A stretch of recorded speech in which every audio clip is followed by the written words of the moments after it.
ginnaaw bu ñu nuyoo ñëpp mbooloo mi yëpp dañuy joxe ñaan comme ñun niñ ko tàmbali defee laytaayu jotaay bi ñaan tëjee ko ñaan yàlla def ci jàmm def ci sutura def ci barke ba li ñu fi yéene lépp suñu borom motalil ñu ko pour ñaan gi nag am na ko fi demoon Màkka muy Alaaji Modou Wade ñu xoolee ko loolu jox ko mu defal ñu ñaan ndax moom demoon na Màkka ci ziyaare Seydina Muhammad donc ñu jox ko ñaan gi mu defal ñu ñaan ñëw bi jotaay bi incha allah Alaaji bismillah joxal ñaan yàlla nangu ñaan yëpp donc mun nañu démarrer liggéey bi comme niñ ko tàmm di defee tey on est là pour cette traditionnelle remise de subvention des ASC wala boog des activités sportives de la commune de Taïba Ndiaye depuis ñu accéder à la mairie de Taïba Ndiaye monsieur le maire Assane ak groupe bi mu àndal équipe bi koy gunge moo am jéego yu am solo yoo xam ne def nañ ko ci le monde sportif de la commune de Taïba Ndiaye à savoir ces subventions yi nga xam ne def na ko pour gunge le monde sportif nawetaani arts martiaux ak les écoles de football donc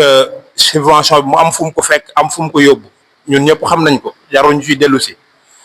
donc loolu am solo lool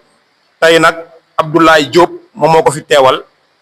ndax moom mooy le second adjoint au maire de la commune de Taïba mais nekk le président de la commission sport jeunesse et emploi de la municipalité de Taïba Ndiaye donc ñu toog fi ak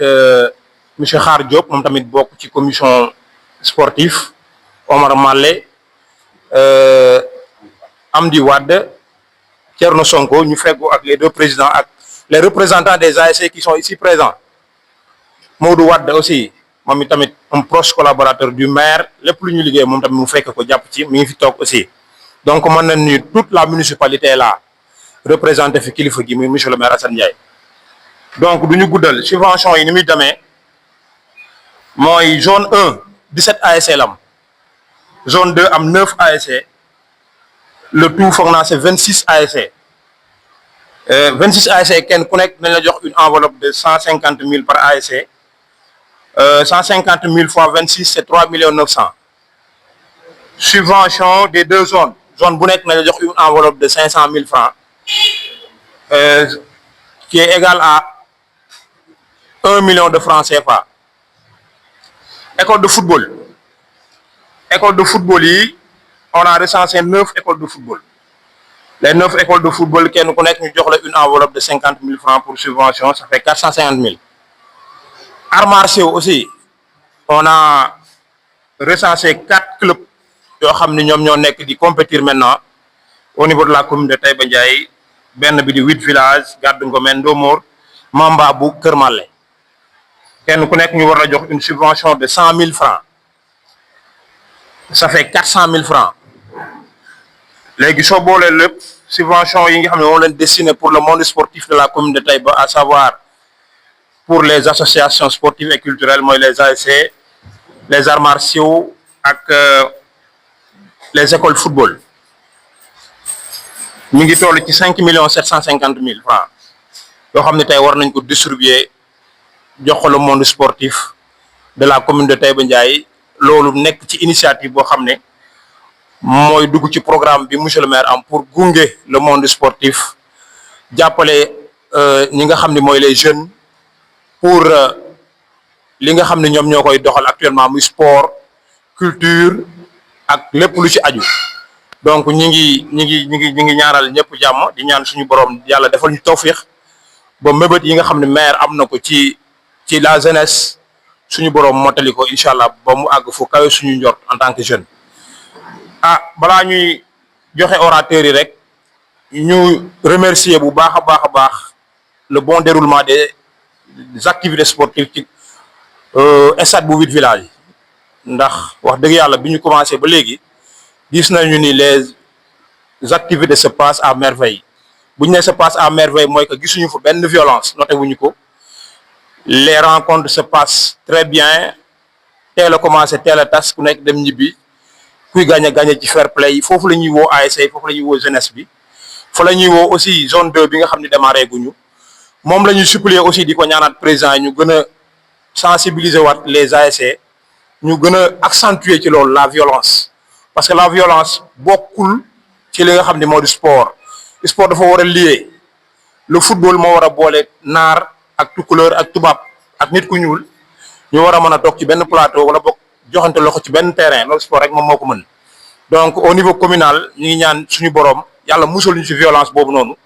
ba ñu mën a terminer football suñuy final ci jàmm mooy ndamu président yi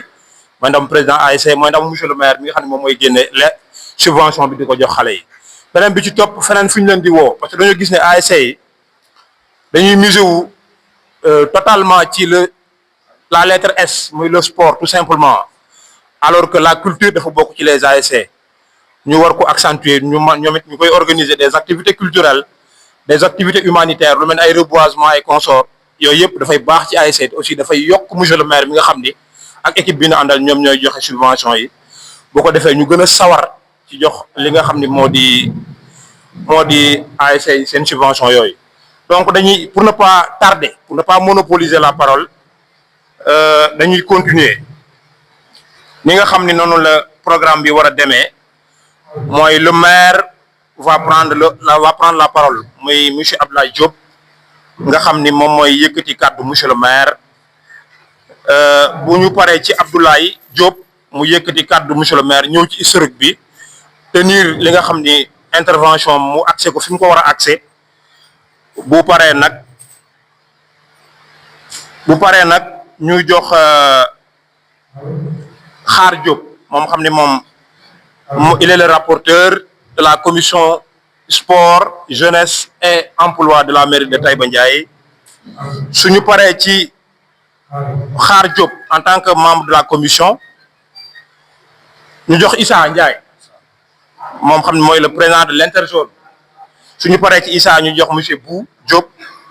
le président de la zone numéro 1 bu ñu paree ñu jox le représentant des arts martiaux ñoom tamit ñu désigner benn orateur boo xam ne moom mooy yëkkati seen kàddu suñu paree le représentant des arts martiaux ñu jox le représentant des ASC le représentant des différentes ASC qui sont là ñu désigner benn représentant mu yëkkati kàddu président 26 ASC yi fi nekk ñoom tamit ñu désigner un représentant bu ñu paree ñu jox le représentant des 9 écoles de football moom tamit mu yëkkati kàddu suñu paree ci loolu ñu def remise symbolique gu enveloppe bi jox teg ko ci loxo président interzone bi après ñu def après nag lii tëj jataay bi moom mooy les mots de clôture du maire Abdoulaye Diop maire moom tamit ñëw bon ça c'est bon voilà donc dañu ni pour le représentant des ASC comme on a 2 zone bu nekk désigner benn représentant mu jël kàddu président zone yooyu noonu maanaam bu ñu demee les 17 ASC de la zone 1 dirigée par monsieur Bou Diop ñu désigner benn représentant mu wax ci kàddu président yooyu bu ñu ñëwee ci zone 2 présidé par professeur Issa Ndiaye moom itamit ñu joxe benn représentant mu yëkkati kàddu président ASC yooyu nekk ci zone numéro 2 boo ko defee nag après ñu jox le représentant des écoles de football le représentant des arts martiaux après monsieur le maire Abdou Diop tenir le mot de clôture ñu yëkkati séance bi ba déwén ak jàmm incha allah donc on peut démarrer la cérémonie ñu jox monsieur le maire Abdou Diop mu yëkkati kàddu ak sa intervention fi mu ko bëgg incha allah monsieur le maire vous avez la parole. ku ci nekk ñu ngi lay nuyu sa tur ak sa sant di rafetlu jataay bi di leen jégalu nag parce que 11h la joxe woon ñu commencé heure bii mais di suñ ci ñun nag yaakaar naa taw bi moo xawoon a empêché ñu bari pour ñu ñëw ginnaaw bu mu nuyoo les présidents de zone yi fi nekk muy Issa ak bu nuyu président ASC yi nga xam ni ñoo doon nuyu membre zone yi nga xam ni ñoo fi nekk. nuyu aussi la commission jeunesse et sport de la commune de Taïba Ndiaye di wax ci au nom du maire Assane Ndiaye tey moo waroon a ñëw fii présider ko yàgg na koo def man nag je suis le président de la commission sportive mais tey du ma ci wax damay wax à titre du maire foofu laay waxee peut-être xaar mooy wax au niveau de la commission sport et budget lii nag si la def na une bref résumé par rapport à ça di jégli aussi le tardement de la subvention parce que depuis le mois de juin dañu bu jóg yónnee woon circulaire bi wax ni nawetaan yi y a une date de démarrage mais aussi y a une date de fin bu nga xamante ni vraiment c'est l'État qui a pris ça nous aussi tenir nañ ci compte mais avec les difficultés qu'on a eu au niveau du trésor moo tax subvention vraiment tardé mais la mairie li mu waroon def depuis 1 mois 2 mois on a fait ça le blocage s'est trouvé au niveau du trésor mais alhamdulilah yàlla def na ko bi bu jotee affaire bi wax ne ne le virement effectif moo tax vraiment di jàpp une télé bu gàtt bi samedi bi ñu jox ko parce que dañu jubal tamit aussi ci màggal bi kon donc tey rek lañ ko mënoon a def di nuyu aussi les journalistes yi nga xamante ni vraiment ñoo ngi fi toog mais aussi les rapporteurs Pape gis naan ko à titre d'information tamit bu nga xamante ni vraiment di ngeen ko soxla mooy la rajo Taïba FM actuellement mu ngi émettre te incha allah dina accompagner le mouvement nawetaan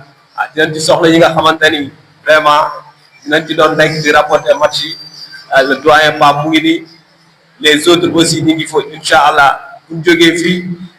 Taïba FM incha allah di def direct des stades bu nga xamante ni vraiment dañ koy émettre comme lañ doon wax ne leen Taïba kii na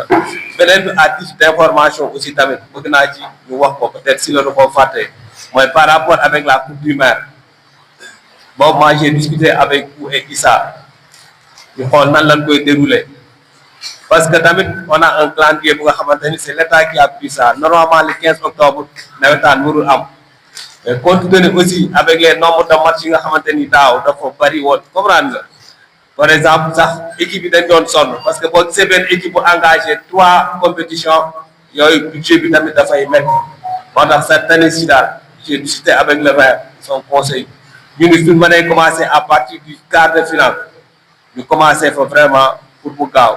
beneen bi tamit c'est à titre d'information comme aussi je profite de l'occasion aussi de saluer vraiment la zone 2 bi nga xamante ni vraiment ils sont conscients que ni la mairie du travail pour la jeunesse ñu waroon na démarrer seen activité tamit depuis boobu lool di jégalu aussi y a un retardement bi fi am mais ce n'est pas de la mairie parce que bi ñu doon defal les gradins le promoteur ak partenaire bi fi indiwoon ils avaient promis que 3 mois la ñuy def vraiment stade pour ñu livrer ko mais gis nañ actuellement presque une année ñu suspendre seen i nawetaan mun ñu def benn activité mais aussi suñu leen comprendre suñu leen expliquer ñu comprendre xam ni ñoo la ñuy defal te vraiment du ci waa mairie mais ñu tamit comme dañuy defaral aussi tamit am na yenn garantie yoo xam ne ñu ko jël ñu ngi leen ci sant leen ci gërëm vraiment ci patience boobu ñu am ànd ko ak yar ak teggin vraiment di muñ nag neexul nag di muñ seen i moroom di compétir ils n'ont pas pu jouer la finale de l'année dernière actuellement encore ils n'ont pas pu commencer les nawetaan et c'est fait que y a les projecteurs qui vont mettre bientôt dina mettre sur place parce que le gars ñëw na ba def lu mu war a def yëpp tout ça bi ñu koy ànd avec Issa et c'est fait que incha allah su projecteurs yi tàkkee ni mu war a tàkkee normal ñuy jouer match guddi vous pouvez faire 4 matchs par jour ñuy ñaan yàlla vraiment yooyu mu sotti ak jàmm en tout cas daal moo noonu di maire ñu ngi réaliser suñu engagement au niveau de la jeunesse école de football yi si nga wax na ko ñoom tamit ils font partie les arts martiaux ci lañ bokk ASC yi tamit ci lañ bokk ASC yi tamit on a interpellé le président pour Issa parce que d'habitude tamit mairie buy subventionné vraiment ce sont les ASC yi nga xamante ni ñoom ñoo affilié au niveau des 2 zones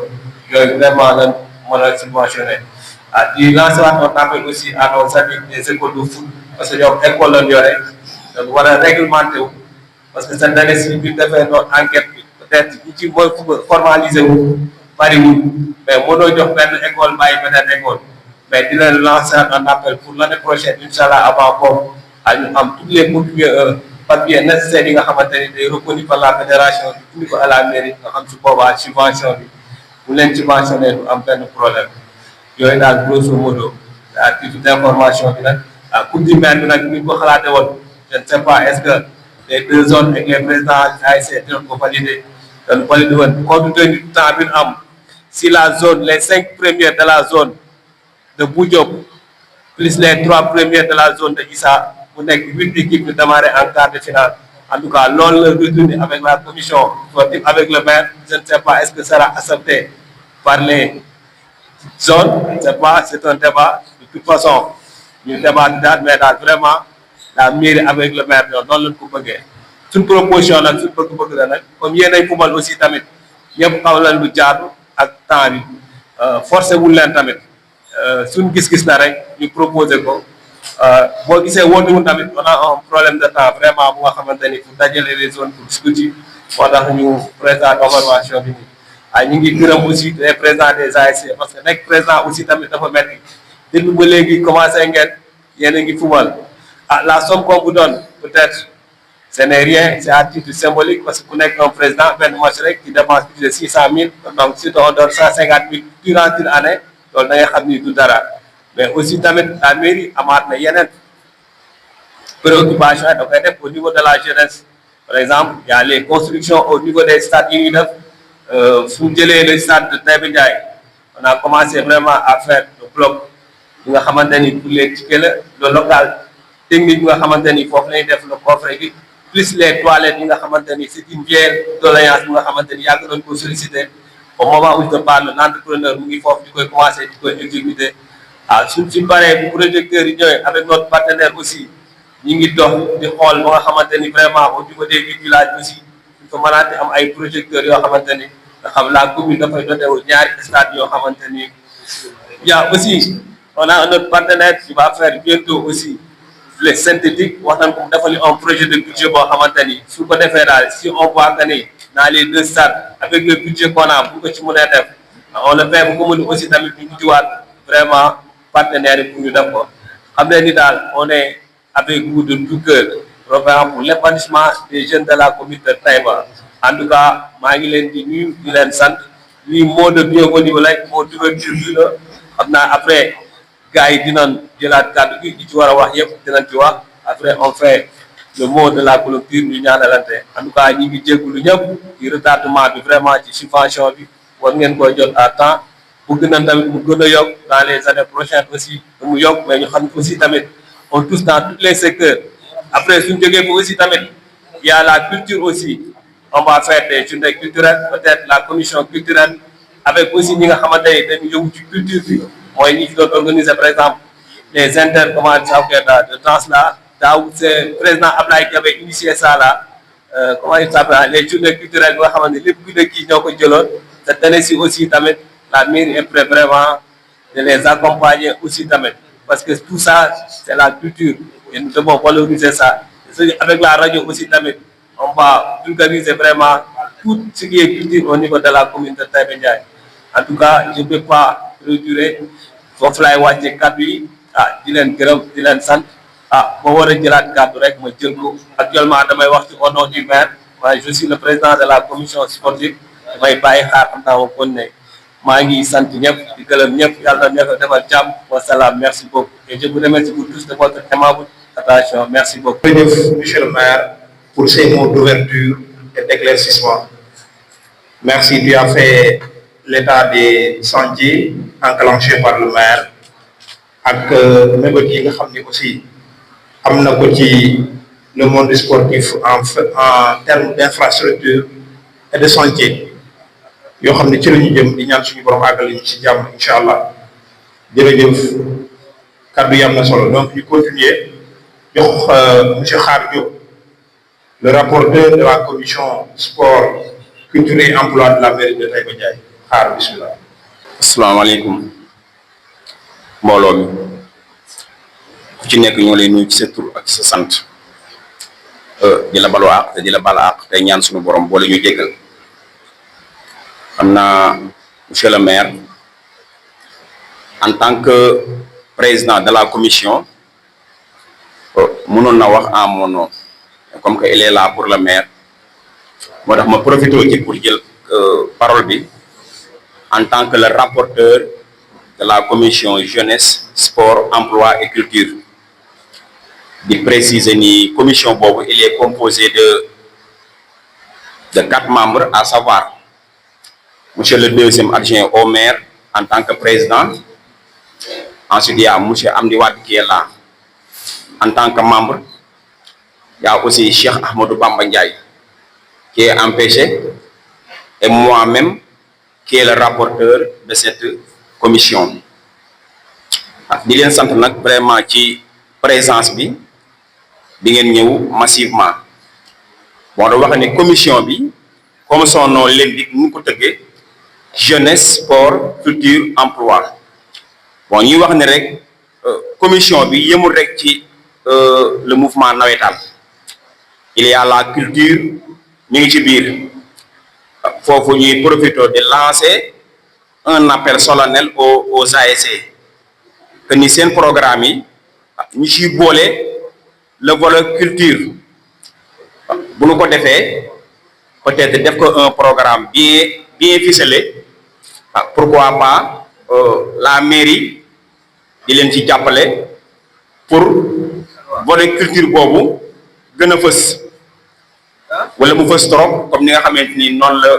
football bi fësee vraiment bu dee tamit ci côté emploi bi le deuxième adjoint au maire Ablaye vraiment mi ngi ci béy waaram lu mu man mi ngi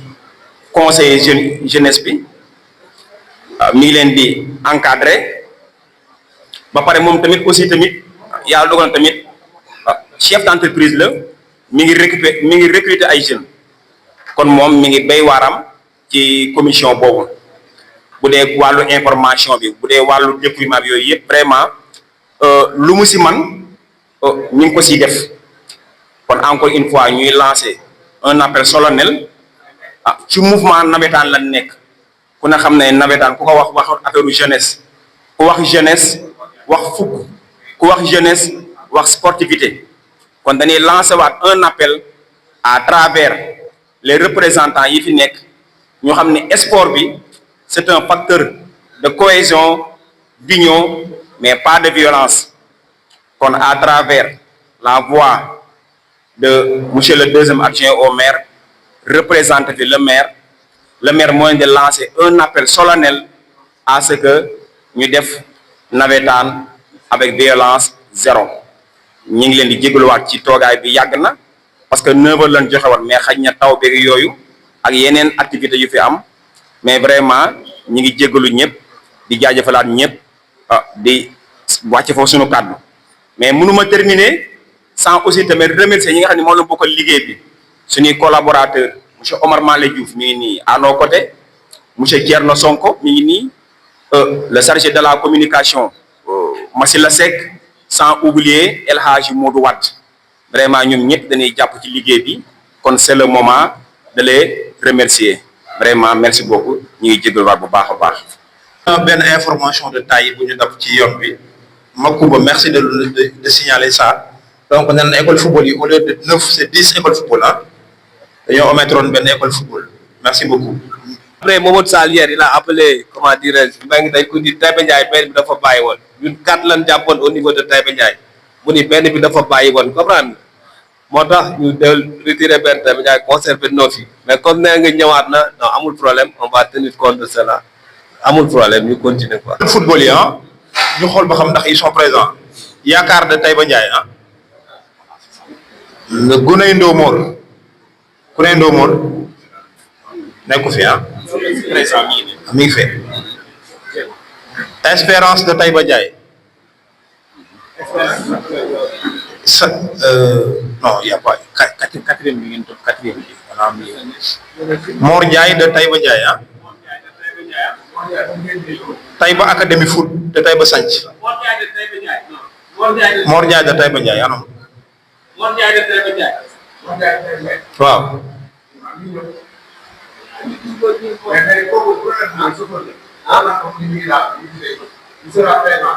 mais l'école est bien ici. L'école existe ok d'accord Mor Ndiaye de Taïba Ndiaye moom mi ngi ñëw Taïba Académie foot de Taïba Sanc Académie foot de Ngomen Académie foot jeune talent de Thialé jeune talent de Thialé Mamadou Ndour anamu école football de Sadio Mané bu Ndoyeen ak Jammo de Taïba Mbaye Jammo de Taïba Mbaye Jammo de Taïba Mbaye mais man fii 9 laa fi gis lii 9 la. non li nga ma yónnee mooy xaar ma li ma yónnee. li ma yónnee mooy yaakaar de Taïba Guney Ndomor Espérance de Taïba Ndiaye Mor Ndiaye de Taïba Ndiaye Taïba académie foot de Taïba Santhie académie foot de Ngomène jeune talent de Thialé école football de Sadio Mané Diamant de Taïba Mbaye loolu 9 école de football la. Baye Dame ok kon Baye Dame de Taïba Ndiaye kon ça fait 10 ans merci beaucoup donc ñu continuer orateur yi jox le président de l'interzone mais aussi le président de la zone numéro 2 de Taïba Ndiaye monsieur Issa Ndiaye Issa bismillah. asalaamaaleykum ñu ngi nuyu ñëpp kenn ku ne si turam ak santam voilà di ko commencer si monsieur Abdoulaye Diop en tant que maire mais aussi en tant que président de la commission sport su ma ko nuyoo damay nuyu ñëpp ñi nga xamante ni ñoom la àndal ci wàllu administration c'est-à-dire la municipalité di nuyu aussi bu en tant que président de la zone 1 de Taïba Ndiaye di nuyu aussi les présidents d'ASC ñi nga xamante ni ñoo fi nekk wala seeni représentants ñoo leen di nuyu bu baax waa école football yi ñu ngi leen di nuyu club yi nga xamante ni ñoo nekk arts martiaux aussi ñu ngi leen di nuyu bu baax a baax comme dañ ma présenter aussi si ñaari casquette en tant que président zone 2 mais aussi en tant que président de l'interzone de cette année xañ na du ñàkk ma waxee ci ñaari casquette yooyu noonu casquette bi may njëkkee mooy en tant que président de la zone 2 la zone 1 damay commencer ci ay remerciements yi nag dama koy jox monsieur le maire mi nga xamante ni moo fi nekk muy Abdoulaye Diop non seulement autorité la loolu daf ñu lié mais dama am beneen lien boo xamante ni moo gën a sew lien boobu noonu te jour bi ma faloo def naa le tout ba rencontrer ko talal ko sama loxo ni ko dama bëgg la zone 1 mu collaborer ak la municipalité de Taïba Ndiaye te yaakaar naa ni collaboration boobu noonu ba léegi mooy dox te nekk na collaboration boo xamante ni mën nañ ni c'est sans faille parce que lépp loo xamante ni mooy cëru municipalité mooy cëru waa maire mën na ma seede yaakaar naa ni wax na ko ci njëlbeenu waxam mooy jox nañ ko ndax amul lu ñuy def duñ ko tàggu bu ñu lee def leen ñu def bu ñu nee bàyyi leen tamit ñu bàyyi te yaakaar naa loolu mooy collaboration boo xamante ni am na sincérité te bu amee sincérité c'est parce que moom tamit daf ñuy wan toujours moom sincérité ci kaddu yi nga xamante ni wax na ko ni maanaam dama fi nekk pour sport te lépp loo xamante ni mën naa ko def pour que sport dox fii si commune bi dinaa ko def te ku dem ci stade bi ak réalisation yi nga xamante ni nekk na fa te mu nekk ay doléances yoo xamante ni yàgg nañ ko am te jour bi ñu njëkkee topp doléances yooyu nu ma yëkkati woon ko teg ko mu koy doxee jamono bii nii dugal ndox fee ca stade ba war fa dugal courant war fa dugal fu ñuy jaayee ay ticket war fa def ay toilettes ba nga xamante ni sax club bi ñuy wax TFC dina ci mën a bénéficier wu ndax loolu moo taxoon mënuñu recevoir ci stade bi yaakaar naa loolu c'est des réalisations de taille te loolu war na nekk loo xamante ni dañ ko ci war a remercier ndax loolu buñ ko amee mën naa ni c'est la municipalité mais mën naa ni ginnaaw yàlla ci loxoom yi la jaar donc dañ ko ci sant bu baax a baax a baax a baax di waxaat ci casquette boobu noonu ndax juñu na ko léegi nii waa zone bi commencé guñ zone 1 commencé gul ay nawetaanam li ko waral mooy travaux yi nga xamante ni nekk na fa te ñuy naxarlu bu baax a baax nag lenteur yi nga xamante ni moom la àndal te maire bi tam da koy naxarlu ànd ko ak ñun d'ailleurs bindoon nañ ko lettre sax pour commencer mais daf ñu ne tey leen bu leen commencer mais li ma neex ci lettre boobu noonu mooy ñun dañu respecter procédure yi nga xamante ni moom la ñu war a def mairie aussi dafa respecter procédure yi nga xamante ni moom la war a def mais ci paragraphe ba ca mujj mairie bi moom si boppam moo jël ay engagement ni lépp loo xamante ni war na ko mën a def pour que ICS gaaw defar travaux yi livrer ñu stade bi dina ko def ci nu mu gën a gaawee te je pense que en tant que municipalité loolu rek ci lañ leen mën a xaar ñun tam à notre niveau ñu ngi leen di tàllal loxo di leen wax ni travaux yi baax na mais tamit fonds yi nga xamante ni moom la ñu war a foo en tant que zone 1 loolu dafa jaadu te xam nañ ni nawetaan ren amuñu temps boo xamante ne dañ koy étirer à l'infini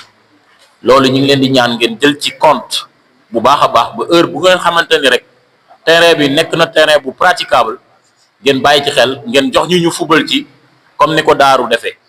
parce que soo demee Daaru ils ont commencé leur nawetaan avant la réception des projecteurs donc yéen tamit ñu ngi leen di ñaan ngeen bàyyi xel ni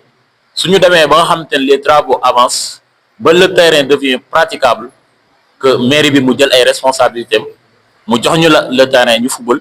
parce que nag l'attente a été très longue yéen reconnaître ngeen ko ñun tam reconnaître nañ ko te yaakaar naa le maire en personne mi ngi remercier ci attente bi nga xamante ne am nañ ko te loolu moom yaakaar naa moom moo ñu war donc loolu moo tax ñu ni kon dañuy commencer ci remerciement yooyu noonu mais bu ma jéggee loolu ci casquette boobu noonu damay dem rek pour ne pas trop durer ci beneen casquette bi mooy casquette du président de l'interzone de cette année di ci remercier bu mi nga xamante ni moom moo ko nekkoon daaw te yaakaar naa def na ci travail boo xamante ni travail bu mucc ayib la boo xamante ni dañuy constater li nga xamante ni moo ci nekk ci lu baax a baax di xool rek ni maanaam peut-être lépp luñ ci war a améliorer dinañ ko def parce que man gis naa ni amul un président de l'interzone mais on a deux présidents d'interzone parce que bi ñu commencé ba léegi tout ce qu'on a fait on l'a fait ensemble am na ci yoo xamante ni sax moom si boppam mooy jël directement initiative mu def ko su paree daf may rendre compte mais moi je me dis toujours que lépp lu nit def xoolal ba xam lan moo tax mu def ko bu ko defee dans le sens de bien faire rek il faut l'accompagner et je pense que ci loolu la ñuy liggéey di ko remercier bu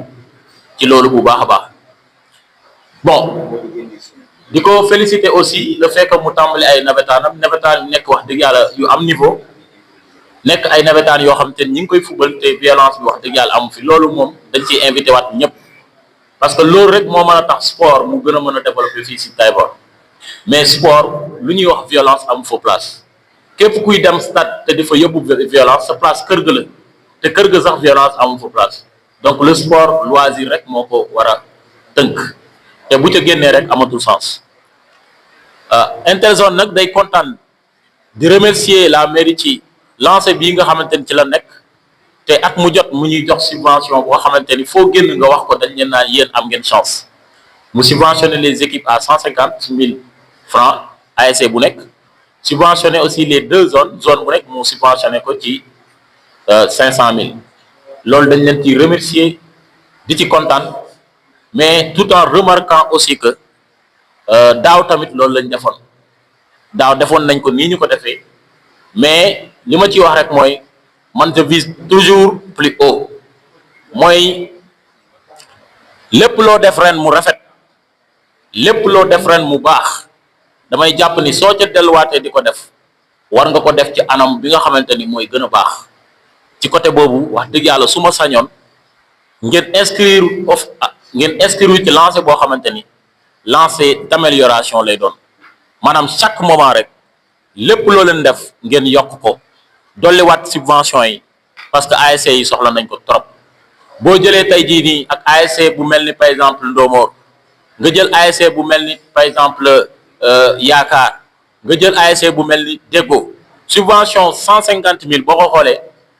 ca ba ca biir a biir organiser wul sax benn match waxuñu ko pour xeeb ndax kontaan nañ ci waaye dañ leen koy wax pour ñaax leen ni leen jamono nag toll na foo xamante ni tout est cher lépp cher donc nag bu jamono tollee foo xamante ni lépp cher lépp looy def rek da nga koy inscrire ca jamono jooju noonu donc di leen ñaax boo leen ko mënee dolli ngeen dolli ko parce que la jeunesse aussi soxla na ko di wax tamit ci 500 000 yi nga xamante ni jox nañ ko zone yi ñu ciy kontaan bu baax a baax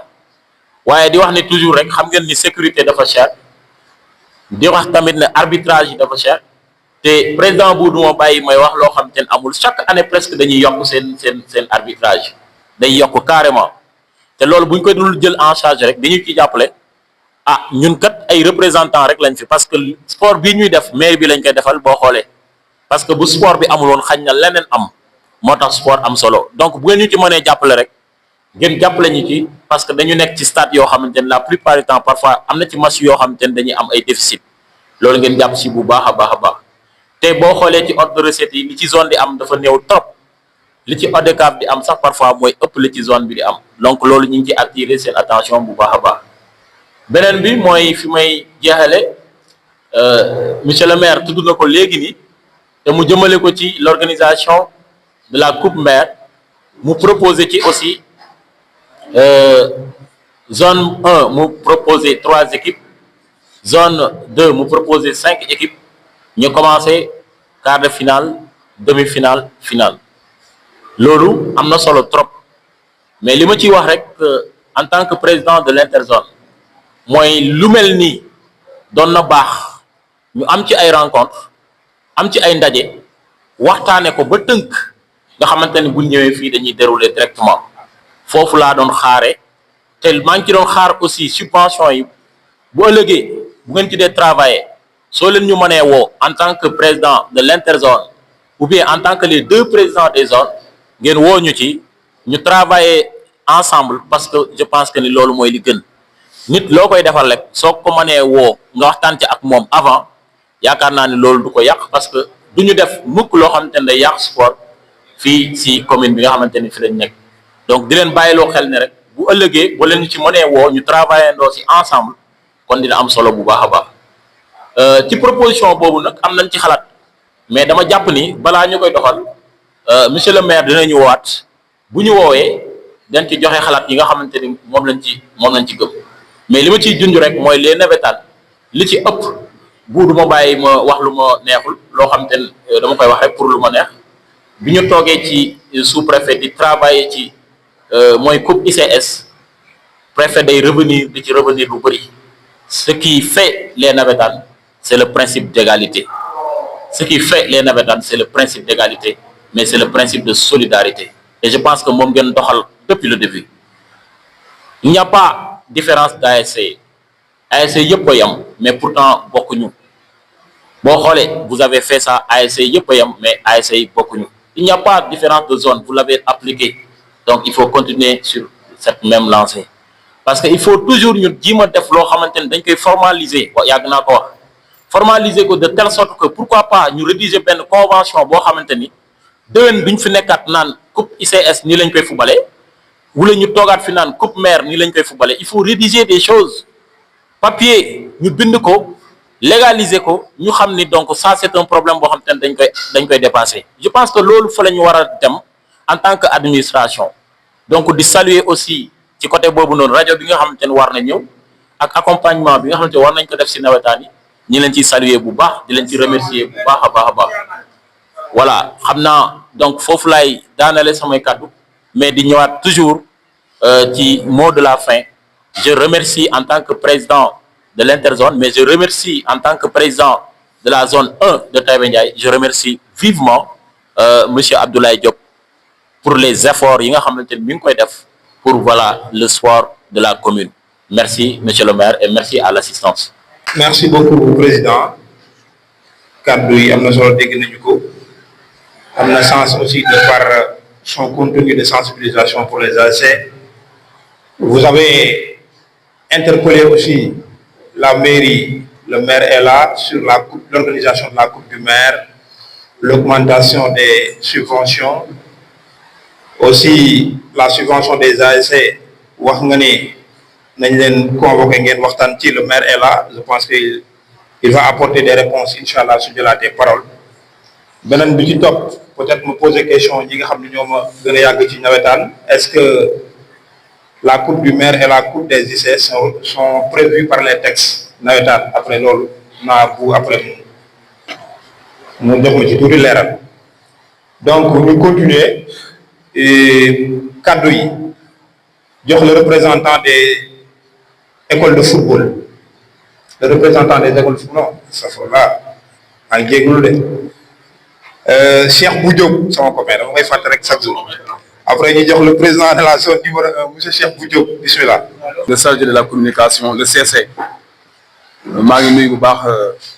monsieur le maire Abdoulaye Diop di nuyu ses collaborateurs muy xaar président Omar Sonko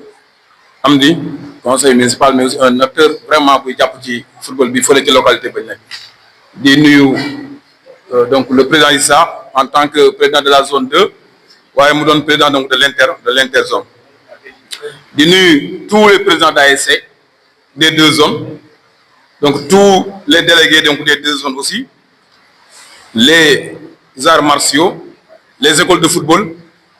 en tout cas ak la presse du leen fàtte ñëpp ñu fi teew rek ñu ngi leen nuyu bu baax di leen ziar di am contentement bu baax ci ndaje mi di saluer li nga xamante ne le maire def na ko muy une augmentation du budget bon fàttali ko on passait donc de 4 millions ba fi président Omar di nekk à 6 millions aujourd'hui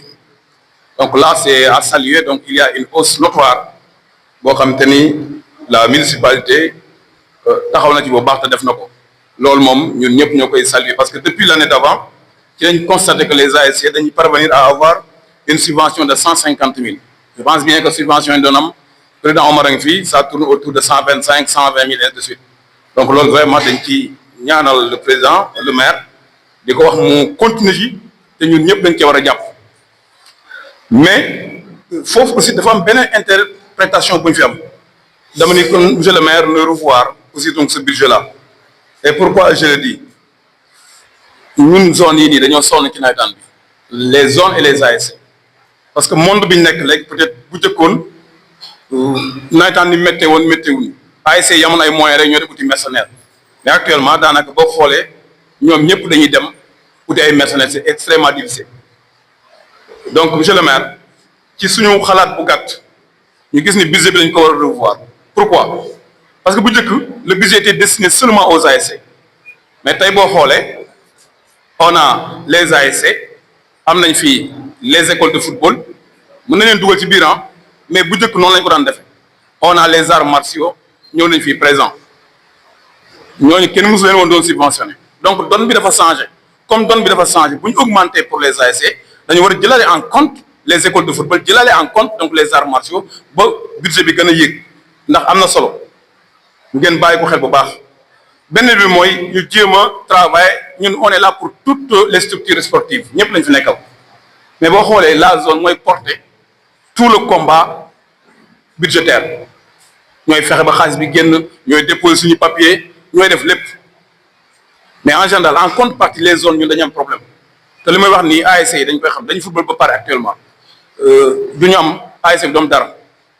zone bi day nekk en déficit il y a beaucoup de matchs ñun feenee dañ fa am déficit mais ASC football ba pare ut ay mercenaires pare ngeen ko amoo dara démb ASC benn yóbbul 1 franc la zone mooy génn ci xaalisam dugal donc loolu aussi lu mat a xoolal la parce que c'est extrêmement difficile et duñu bañ principe de transparence boobu nga xam te ne maire bi def na ko duñ ko bañ mukk dañ ci d'accord ak moom ñoom ñuy jël di jox ASC yi directement yokkal ASC yi ba ñuy dem ay 250 000 c'est possible waaye yokkal zone yi aussi parce que dafa am solo ndaxte bu njëkk président Omar mii xam na lu ñuy wax bu ñu doon def àllaa xam na budget nawetaan fonctionnement dañ doon génne gendarmerie dafa am part bu ñu doon génne ci budget bi alloué à la gendarmerie daanaka budget bi ñu maire doon jox dañ doon permettre parce que dañu doon bàyyi ñun ñooy séddale suñu bopp ñun dañuy fay ci subvention boobu gendarmerie arbitre dañ daan génne 10 000 wala 5 000 ñoo koy participer président Omar xam na bu baax li may wax bu ko defee bu ñu demee ci match bi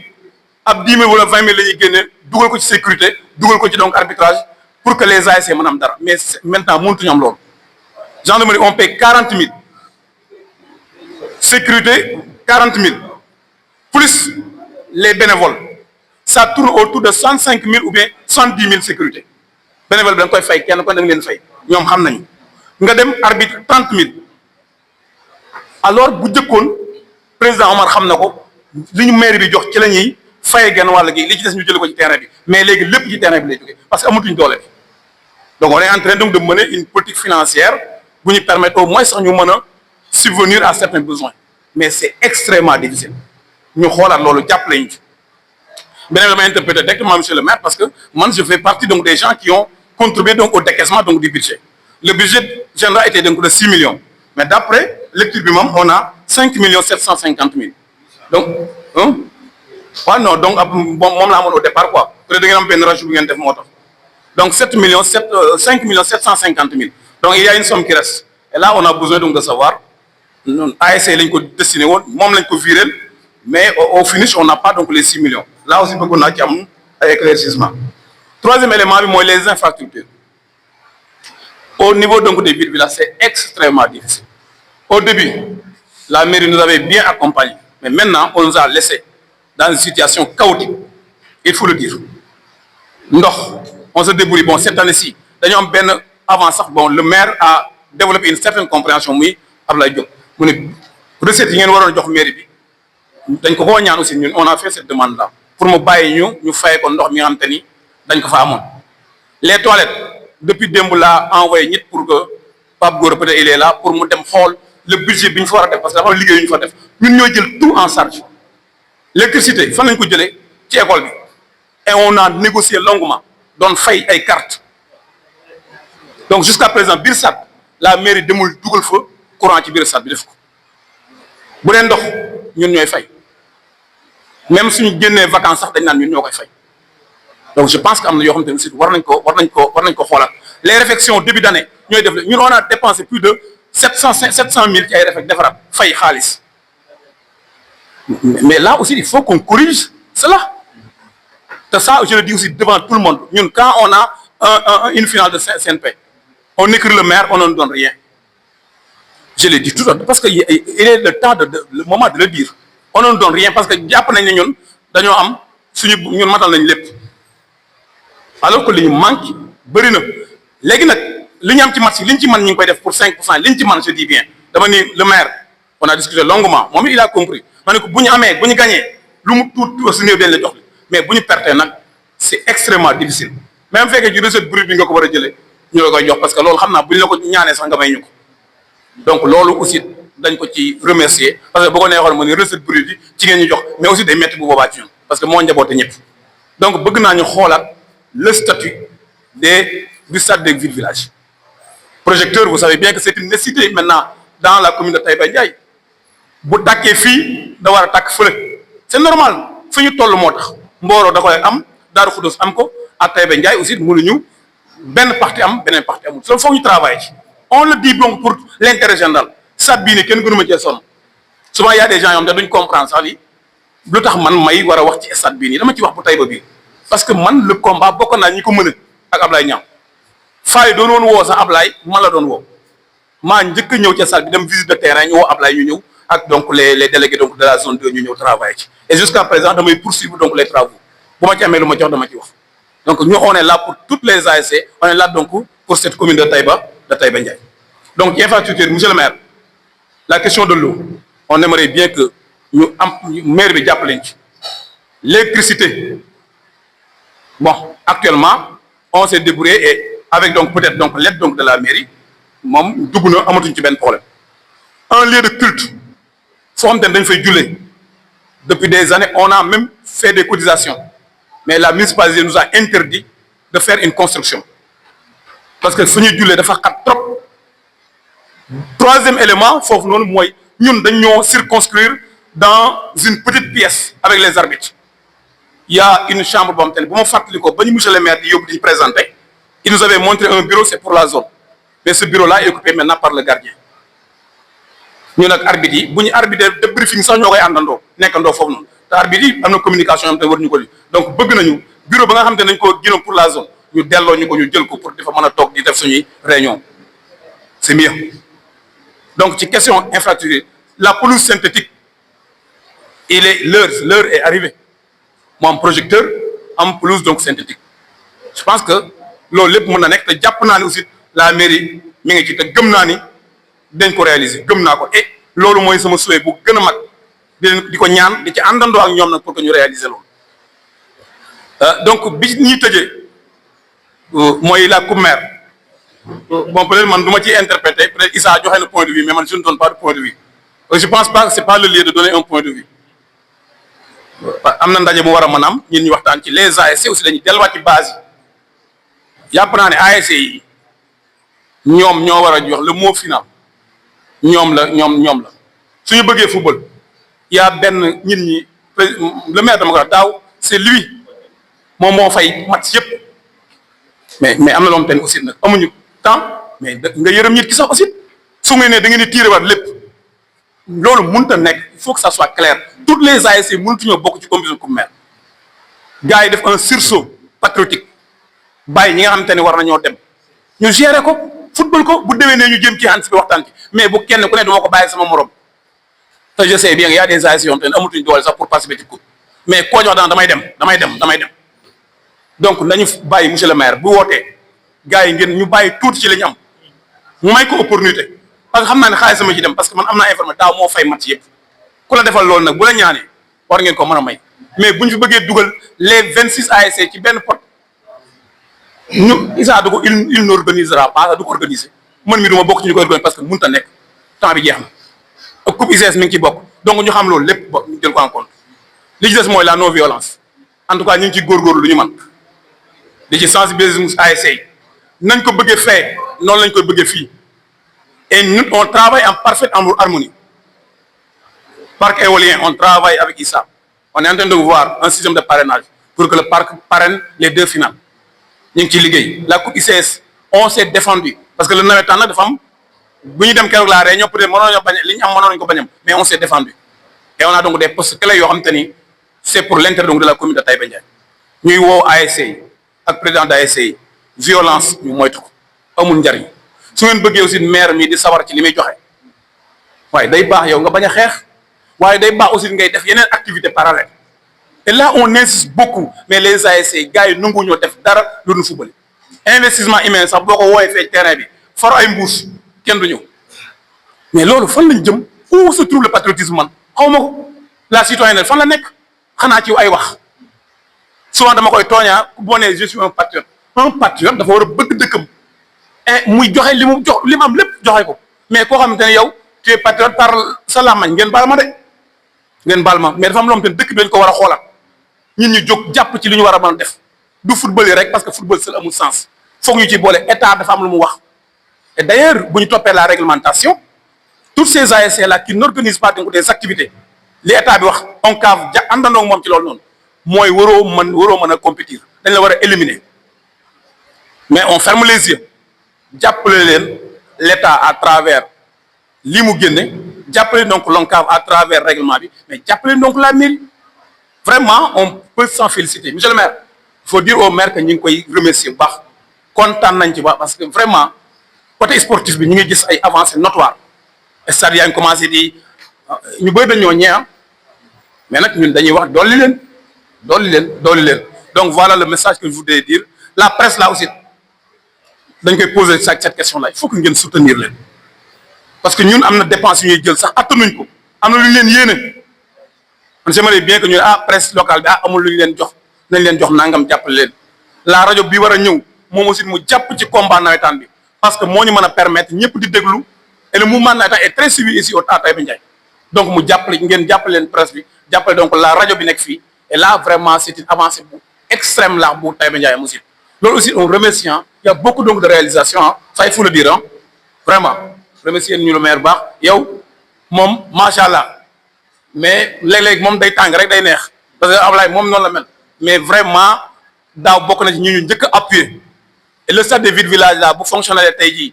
kenn gënu ko ca taxaw il a fait son combat la woon et il l'a réalisé mais nag on sait que nawetaan moom da ngay laaj ñu jox la nga laajaat doy na wala doy du mos a doy mais nag ngeen comprendre ñu jéem ñu jàppale rek je pense que bu fekkee fàttewuma dara daal c'était donc l'ensemble donc des idées que je voudrais donc le football local là ñoom dañ ci ñëw les écoles de football les arts martiaux ñun ñu ngi liggéey ak ñoom li ñu amakus néew bu ñu ñëwee fee ñooy ñëw leen jàppale ci sécurité bi lu ñu leen mën a jox ñu jox leen ko bu dee école de football yi on aimerait bien même ñuy ñëw ci terrain yi ñëw di ñu jàppale si ramassage ballon yi parce que y a une somme chaque match dañ génne 5000 wala 4000 jox ko ramasseur loolu rek pour on a même acheté donc des dossards pour ñoom école de football yi peut-être loolu bu ñu ci waxtaanee président Daouda ak Pape Gora mun nañ koy alterner sax ñëpp gis ci seen bopp donc toutes les écoles football donc de la commune ku ne gis ci sa bopp En tout cas, on veut que la promotion donc de sport dans cette commune de Taïba Ndiaye et en même temps vraiment tout ce qui est arts martiaux, tout ce qui est football, tout ce qui est culture monsieur la ñu ngi la ci xaar ren ñu accompagner la ci yaakaar naa aussi ci wàllu citoyenneté on avait voulu organiser donc des activités de setal des activités de reboisement mais ñu gis ni bu ñu continuer ci si on est trop ambitieux avec les ASC du jàll on va essayer donc benn partie peut-être reboisement bu ñu demee ba ci kanam wala année prochaine et même avec le parc on a discuté pour reboisement des arbres fruitiers et ñu ci invité ASC yi dañoo am ay journée reboisement avec le parc bu ñu ko amee ak n'importe quel partenaire yéen ñëpp ngeen génn ñu def loolu parce que loolu mooy li nga xam te ne moom lañu ONCAV sant loolu lañu l'État sant loolu lañu la mairie sant je vous remercie merci beaucoup. Merci beaucoup président pour cette intervention ñu lay jaajëfal comme ni nga ko waxee wax nga ay interpellations yu bëri avec des revendications beaucoup de revendications sax la ñuy wax mais honnêtement sur le plan infrastructure sportive li ci commune Taïba Ndiaye am ak li ci le maire def avec beaucoup d'efforts néew na commune yoo koy gis wax dëgg yàlla mais nag noonu la doomu aadama noonu la ko yàlla mooñaalee l'œuvre humaine n'est jamais satisfaite même soo indi woon le Santiago Bernabéu gars yi bu ñu xëyee dañ naan beneen lañ bëgg donc yàlla suñu boroom defal ñu jàmm ba mébét yi ñu am ci sport bi ñu mën ko àggale. Pour les interpellations et beaucoup de revendications que vous avez fait, Président, le maire va apporter des réponses et des éclaircissements sur ça. Vous avez souligné aussi l'action patriotique et de citoyenneté pour les ASC. Mais loolu jàpp naa ni à mon avis tout mu ranke na lool ci ASC yi mais nag les présidents de zone et les présidents des ASC yi na war a porter combat boobu donte fukki nit lay doon fukki nit. bu ngeen ci invité la mairie invité ci la jeunesse fukki nit dina ñëw bu ñu jëmbatee ñetti garab sax baax na wala ñu def benn investissement humain ki ñoo ko waxee lu mu ndaw baax na ñu xam ne rek def nañ ko bu ko defee lu maire bu gisee loolu dina ko gën a motiver incha allah revendication yi mu gën cee sawar gën cee gaaw yàlla suñu borom defal ñu jàmm ba loolu ñu mën ko taxawal incha allah jërëjëf président ci intervention bi donte xaw na gudd lool. léegi dañuy évacuer les ASC donc dañuy jox le représentant. ki nga xam ne mooy yëkkati kàddu président ASC ci zone numéro 1 muy zone bi président bu Diop dirigé kii yëkkati kàddu président les 17 présidents d'ASC mun na am kenn ku ñëw yëkkati seen kàddu ci seen tur après ñu doon continuer incha allah waaw Mamadou Ndiaye Sine moom mooy yëkkati kàddu président de zone les 17 présidents d'ASC yi nekk ci zone numéro 1. Modou Ndiaye moom moo yëkkati seen kàddu. salaamaaleykum wa rahmatullah. salaamaaleykum wa rahmatullah ñu ngi leen di nuyu yéen ñëpp kenn ku ci nekk sa tur ak sa sant ñi jiital di nuyoo bi monsieur le maire Abdoulaye Diop ak ay collaborateurs ñëpp di ci teg président zone yi muy bu ak Moussa di nuyu aussi président ASC yi fi nekk ak délégué yi. di rafetlu jotaay bi vraiment parce que wax dëgg yàlla lii ndawul ci benn ASC parce que suñu ñee tey dañuy def cérémonie remise de subvention ci enveloppe 150 000 yaakaar naa ne ASC bu nekk am nga ci mbégte bu baax a baax ñun de kontaan nañ ci bu baax a baax ñu ngi sant monsieur le maire ci taxawaayam parce que umpul benn jeune bu nekk ci commune bi ni Abdoulaye Diop taxawaayam ci jeunesse bi vraiment ñun ñëpp teg nañ suñu bët ñu ngi koy sant bu baax a baax di ko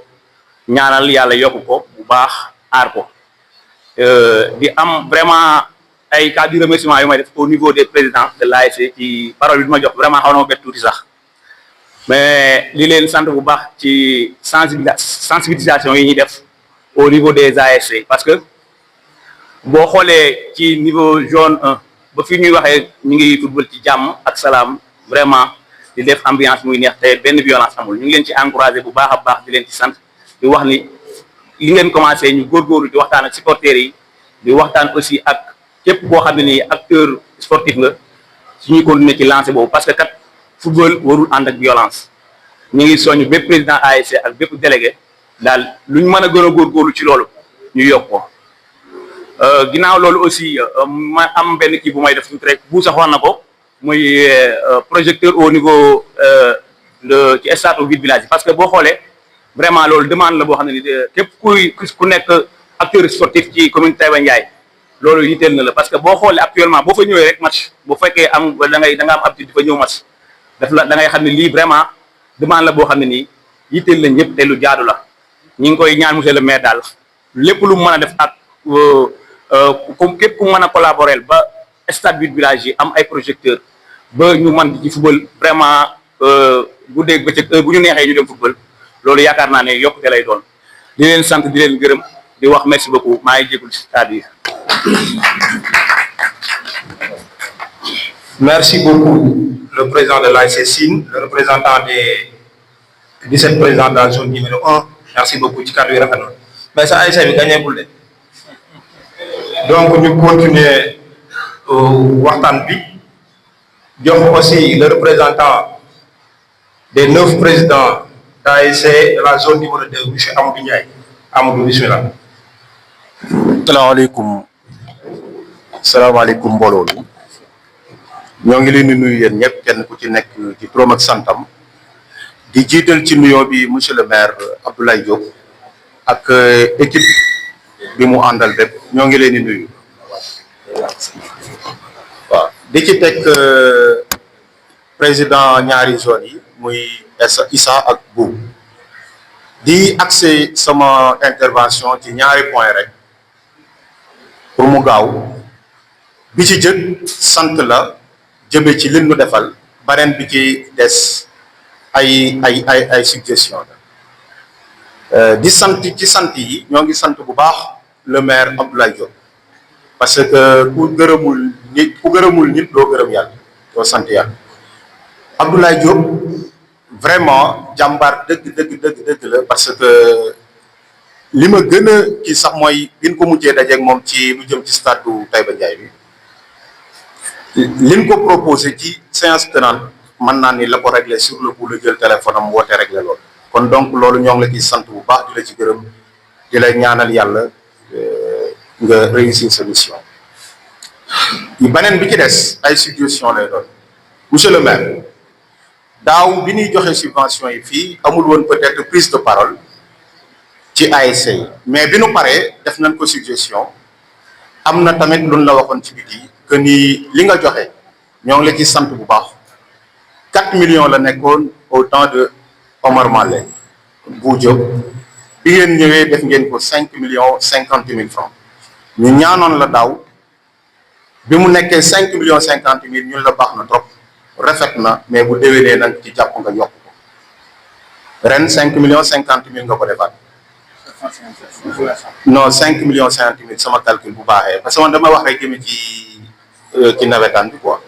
5,50,000 sama calcul bu baaxee mooy lim nekkoon daaw moom la doonaat ñu lay ñaan nan la ko ñaare woon daaw bu déwénee nga def ko minimum mu nekk 7,200,000 su ko defee ASC bu nekk di nga am minimum 200,000 zone bu nekk am 1 million dan la koy ñaan yaakaar ni di nga ci taxaw pour defar nu loolu parce que day tax nawetaan bi gën a dof ci loolu sur ce ma leen di wax yéen président zone yi mairie génnewul subvention pour ñuy développer football bu nekk ailleurs fexe leen a développer suñu football fii local mercenaires yi baax na certes ku nekk bëgg ngaa gagné mais fexe leen tamit seen doom yi dëkk yi di football parce que dégg naa président mu ni bu ñuy jëli mercenaire ci loolu man loolu d'accord ma ci jëli mercenaire mu taxul ñun ñu jox nu ay subvention dañu ko jox pour ñu développer suñu football fii nanu fexe ba suñu jeunes yi nekk fii ñu football loolee man loolu laa gëm loolu laay défendre yéen ñëpp maa ngi leen di woo ci loolu beneen bi ma anticiper tuuti parce que ndaje du ca am muy lu jëm ci coupe du maire monsieur le maire nit buy joxe alalam day bëgg ñam koy jox jël ko ak fierté mais dama gis daaw jusqu'à présent match yaa ngay daw fee mais ba fii ma lay wax benn ASC moo sol maillot bi ngeen doon footballé bi ngeen joxe daaw te c'est sûr que ni boobu mooy tuul ca lay yam te leer na ma ne def ngeen ci effort yu rëy pour solal ñëpp mais bu ngeen si joxee maillot da ngeen bëgg nit ñi sol ko parce que loolu mooy fierté mais boo joxee sa maillot ba pare ki nga koy jox du ko sol am na leneen lu muy nuróol te gars yi duñ ko solo parce que man personnellement man sama ASC du sol maillot ko du ma waxantee te yàlla tax rek du ko sol te am na ASC yu bëri loolu moo leen dal su ngeen di joxeeti marché di ko jox nit pour mu jëndal leen même bu bokkee ci man dinaa ko exiger à ce que mu indi qualité ba bu ëllëgee nit ñi di ko sol ñu taxaw di tàcc ni ASC bi maillot bi mu sol monsieur le maire moo ko joxe woon mais jënd benn somme bi des millions et des millions nga joxe ko ci ASC yi ñu jëndal la ko ay maillot andi ko te kenn du ko sol budul ASC daaf bi football dem match yi ma fa seetaan yëpp kenn solu fi maillot monsieur le maire te c'est sûr que ni ñu bëri duñ ko sol am na ñoo xamante ni sax gis naa ñu koy jaayee maillot bi maillot culotte ba 1500 francs loolu c'est grave monsieur le maire bàyyi ci xel bu baax xam naa ni erreur la xañ na di nga ko jéem a corriger parce que am naa yaakaar ci yow ni lépp lu dul dëgg nga dégg ko di nga ci dox lañ ca war a dox maillot bu baax yomb na trop yomb na pour nit am ko parce que somme bi ngay génne xajul ci maillot yu baax ci li ñu ci xam di ko dégg somme bi ngay génne xajul ci maillot yi ñuy jënd nii boo ko jëndee normal bu ñu ko jëndee normal dinañ am maillot yi ñu war a am maa ngi jégalu ci kàddu yi encore une fois di la sant di la gërëm defuma ko pour critiquer pour leneen parce que wax dafa yomb dafa jafe-jafe ni jamono bi ñu toll mais loolu lépp pour bëgg effort yi ngay def nit ñi xam ni yow yaa ngi def effort yi loolu laa ci jublu maa ngi leen sant di leen gërëm salaamaaleykum wa rahmatulah. wax sa xalaat moom ñëpp lañ koy nangul jërëjëf ñu continuer foog naa jeexal nañu les ASC donc dañuy waaye jeexal nañu les ASC mais jeexalaguñ le football parce que dañuy dem ci le football local loolu aussi dafa am solo trop muy école football yi nga xam ne ñoo nekk ci commune Taïba Ndiaye parce que Amadou wax na ko léegi ñoom dañuy def la promotion du talent local wax dëgg yàlla ñëpp ñoo ko war a saluer donc ñu continuer jox le représentant des écoles football moom mu yëkkati kàddu ci turu 10 écoles football yi ñu fi am dañuy jox kan la Alsana ok bismillah moom moo yëkkati kàddu représentant des 10 écoles de football qui sont dans la commune de Taïba Ndiaye bismillah. salaamaaleykum mbokk yi ñu ngi leen di nuyu di leen siyaara di leen balaax di leen remercier ci jotaay bi nga xam ne am na parce que vraiment contentement lañ ci am parce que lii ñun école football yi ñu ngi doog ci suñu bopp pour la première fois peut-être nag ñu ngi koy doog a commencé man bu ma xoolee nii man ba ma commencé yàgg na mais samay rakk ci man la ñu royal ñëw ubbi seen école football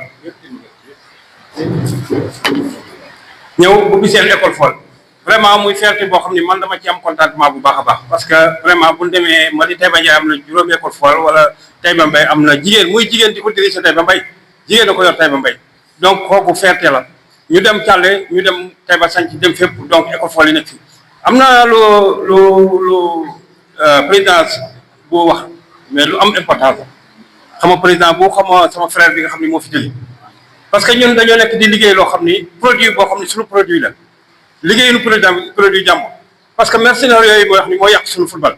moo tax avancé tuñu moo tax gisatoo talent fii ñun suñu jamono dafa am ay talent yoo xam ni demuñu woon fenn fii lañ dëkk ci gox bi ci zone bi boo nee koo ci wax nga ni kër papa ma ngi wala papa ma ngi wala yaay ma ngi léegi nag da ngay gis équipe boo xam ni da nga naa kii fu mu dëkk ñu naa Dakar la wala Thiès wala Mbour la wala Ndar la mais loolu lañ fi bëgg a jëlee ñun école football yi parce que dañoo xam ni am nañ seen talent yoo xam ne buñ ci liggéeyee mën nañ ci am njëriñ loo xam ne du ñu dëkkaani fenn te ku ne jël sa gàncax moo gën digal gàncaxu borom parce que li ngay liggéey di ko jariñoo moo gën li jàmbur bay liggéey nga ñëw di ko jariñoo loolu mooy produit fini fekk ku liggéey ba pare nga ñëw di liggéey di jariñoo ci produit ñun loolu lañ ci bëgg a jëlee loolu la ñuy xeer te loolu monsieur le président ñu ngi lay ñaan nga jàppaleen ci loolu parce que football dafay loo xam ni ay moyens la parce que plo yi ñuy teg wala bal yi ñuy jënd bu ñu amee 50 personnes am benn plo wala ñaari bal mais kooku liggéey ba day jafe ci ñun trop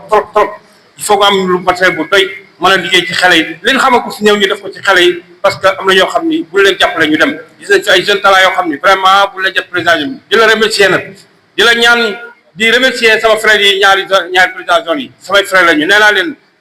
Sarr wax na ko léegi nee naa leen xoolal match bu am bu ngeen soxlaa ñu ñëw taxawal leen parce que ñun loolu lañ ci nekk parce que booy dañ leen a bëgg a dugal ci dynamique boo xam ni dinañu xam ni lii mooy football te yoonu football nii la parce que xuloo bi xeex bi ngeen di gis nii parce que dañ leen formé wu formé wuñu ñuy xuloo ko xeex parce que football ban koy wax sport la mais xaritoo la bu ñu xoolee ñun Taïba Ndiaye fii dañ fi daan football bu ñu paree damay dem fanaan kër Massi Ndiaye wala ñu ko fanaan kër Assane Diouf xoolal ba 2 heures du matin ñu dox ànd bu ngeen ba tari ba ñu dem ñibbi mais loolu du loolu sport loolu mooy sport léegi nag violence bi dafa bari parce que li koy waral mooy équipe yi dañoo waxtaanal seen comment dire seen njiit yi ñoo waxtaanul ak seen xale yi parce que football gars yi bu ñu koy def foo tax ak ree dañ ko daan def ni bu njëkkat dañ daan vacances ak xale yi dañuy bañ mu dugg ci loo xam ne du yoon donc nañ def ay tournois di jouer kii farfee bu ñu fayee ñu kafree ku nekk dem sa koñ mais léegi violence bi daf ci bari te football loolu tax foo jóg football bokku ndey ak bàyyi la xaritoo man bu ma waxee xarit yi moom yëpp ci football la ko am ay professionnel lañ ci football la ko amee donc loolu lépp li ko waral mooy sport la mais sport bi nag dañ ci boole discipline il faut que ñu boole ci yàlla le président yi ASC yi bu ngeen demee dee leen waxtaan ak seen njaboot gi ni leen football kaf ak ree la mais du violence parce que bu bëggee monsieur le maire fii dañ koy ñaan nii mu gën cee taxaw gën cee def effort mais dañuy bàyyi violence bi parce que violence baaxul léegi nga gaañ koo xam ni sa rakk la wala sa mag la donc di ci am gàcce donc ñu ngi ñaan yéen ñëpp daal ñu jàppale ci xale yi nga xam ni ñu ngi ciy tàggat di gërëm président yi parce que gis nañu tournoi bi ñu organisé fii ñoom taxaw nañ ci suñu ginnaaw ci début ba fin bi ñu ngi taxaw suñu ginnaaw ñu ngi leen di remercier di leen sant monsieur le maire di la ñaan loo xam ni dama koy ñaan ci sama kàddu xale yi nga xam ni maa leen jiite dañoo bëgg tournoi bi ñuy def de dañoo bëgg chaque année rek xoolal du ñu wut benn parrain dañ ñaan président maire moo ko présider mooy parrain bi parce que ren leen dal dafa métti trop joué benn tournoi boo xam ni di début de la fin amoo parrain amoo dara ñu pare xale yi benn jeu de maillot boo xam ne yëkkati nañ ko teg ci loxoy xale yi amul donc loolu neexul ci xale bi dana am mais kon la tax lan moo tax ñu doon football tournoi bi amul sens parce que gisuñu seen bopp bi mooy fi mu am ay jeu de maillot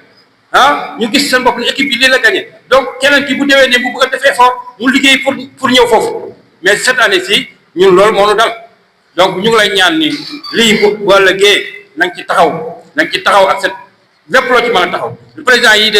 ñaari président sama frère yi de vraiment def nañ seen képptalaay kattan wax nañ ci jëf nañ ci dox nañ ci ànd nañoo ñun taxawandoo vraiment kontaan nañ ci loolu trop di leen sant di leen gërëm di leen wax ni football bi daal nan bokk day bokk bàyyi gis nga bu nu bokkee day bokk bàyyi ànd liggéey yàlla mën nañ cee amal loo xam ni dinaa la ko suñu njëriñ dina nekk fierté commune bi parce que président dañ naa poste bi ñu la fal ñun ñoo la fal waaye ñun ñoo la fi nekkal waaye yàlla fi nekkal parce que bu dee sport bu amuloon sport kenn du fal président sportif mais bu du woon footballeur yi tamit bu du woon président sportif yi tamit footballeur yi du ku leen di jàppale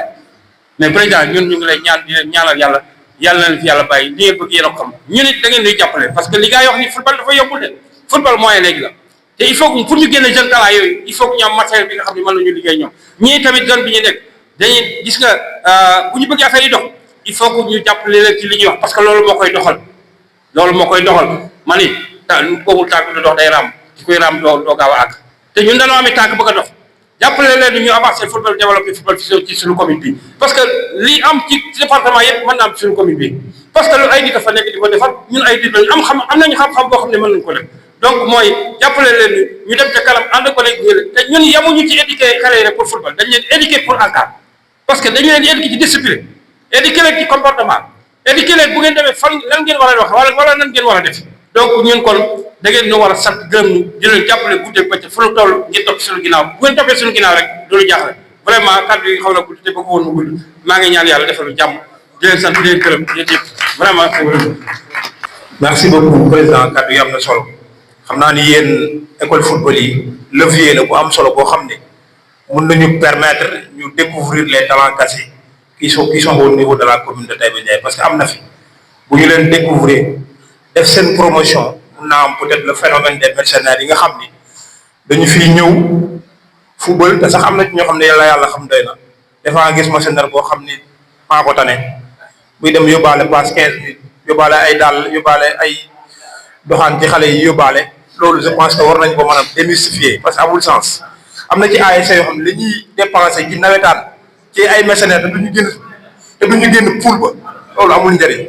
je pense que bu ñu favoriser ñi nekk ci dëkk yi gëm leen jox leen sens école football yi ànd ceeg ñun yaakaar naa ni phénomène boobu war nañ ko mën a éradiquer au niveau am na ASC yoo xam ne commencé nañ ko def am na ñuy footballé 0 mercenaire wala benn wala ñaar parce que loolu day jeexal budget wu ASC tout simplement donc ñu continuer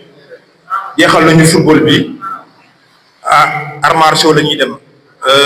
am monsieur le maire nag am na ñu bëree bëri ñoo xam ne interpellé na la ci l'organisation de la coupe du maire am na ñuy wax ni la coupe du maire c'est pour toutes les ASC d'accord mais la coupe du monde c'est pour tout le monde mais tout le monde ne participe à la coupe du monde la coupe d'Afrique c'est toute l'Afrique mais tout le monde ne participe donc c'est la mairie qui doit prendre ses responsabilités wax naka la ñuy organiser coupe du maire monsieur le maire dina ci ñëw incha allah donc ñu continuer foog naa ñi ci cëppaandawu waxtaan bi le représentant des arts martiaux la ñuy jox bu ñu paree nag ñu xool naka la ñuy def ba def la remise officielle des subventions donc le représentant des arts martiaux kan la maître Ndiaye maître Ndiaye bismillah. asalaamaaleykum ñoo ngi nuyu ñëpp ziar ñëpp jël nuyoo bi jiitale ko ci monsieur le maire mu nuyu ñu ñëpp donc di nuyu suñu responsable yi nga xam ne ñoo ngi fi te yore arts martiaux bi au niveau fii ci Taïba Ndiaye donc di wax ne aussi dañuy jël kàddu gi ci turu le président Pape Issa Diop donc moom moo nekk président des arts martiaux donc maître Pape Fall moom moo nekk le trésorier aussi de l'association des arts martiaux donc maître Kébé Ndiaye moo ngi ci wet bi ak maître Mori voilà donc di remercier monsieur le maire vraiment ci boole bi ngeen ñu ci boole à chaque fois ci subvention yi donc bëggoon a wax yenn côté yi rek surtout mooy que arts martiaux dañu xaw a am benn jafe-jafe benn bi ci njëkk mooy les infrastructures dañ ko am jafe-jafe dañ ne sport ñett ñoo ko yore structure ressources humaines infrastructure ñun amuñu infrastructure amuñu fu ñuy entraîner nous avons des énormes difficultés fu ñuy entraîner te pourquoi pas man je me dis que ne ban maire mooy njëkk a xool rek benn àll même na dem ca fond dëkk ba sax mu dagg fa benn parcelle ne c'est pour les arts martiaux wala ngeen comme frais de bornage dafa am pourquoi pas ngeen dagg benn terrain ne les arts martiaux ñëw leen ñu jaay leen frais de bornage yi ngeen jënd ko pour ñu am ci benn terrain pour les arts martiaux man daal monsieur le maire maa ngi lay àggale loolu vraiment nous voulons vraiment une infrastructure digne des arts martiaux soxla nañ ko loolu daal ñoo ngi la koy ñaan donc xam naa ci perspective voilà beneen bi aussi di remercier ñëpp di remercier le président de la zone 1 moom tamit vraiment nous avons fixé avec moom am nañ benn partenaire rek moom ça fait presque 4 ans ci ren wax dëgg yàlla il nous associe ci match yi te bu ñuy xool tamit match yi bu commencé ba jeex vraiment c'est un budget buy ñëwaat duggaat ci arts martiaux et sont les athlètes yi dem di compétir yi ak même ñun les responsables ñoon ñooy ñëw donc mu nekk loo xam ne ça revient encore ci club yi ñu ko ciy remercier bu baax en tout cas di remercier la mairie pour le soutien bàyyi ci xel beneen bi aussi maay comme côté kii bi subvention yi dañu lim les clubs yi nga xam ne ñooy compétir côté arts martiaux dañuy bu ñu sañoon donc dañuy xool les clubs qui sont affiliés voilà mais pas les clubs qui sont en compétition parce que qui compétir ça dépend mais les clubs qui sont affiliés parce que club bu nekk tu dois être affilié à la fédération chaque année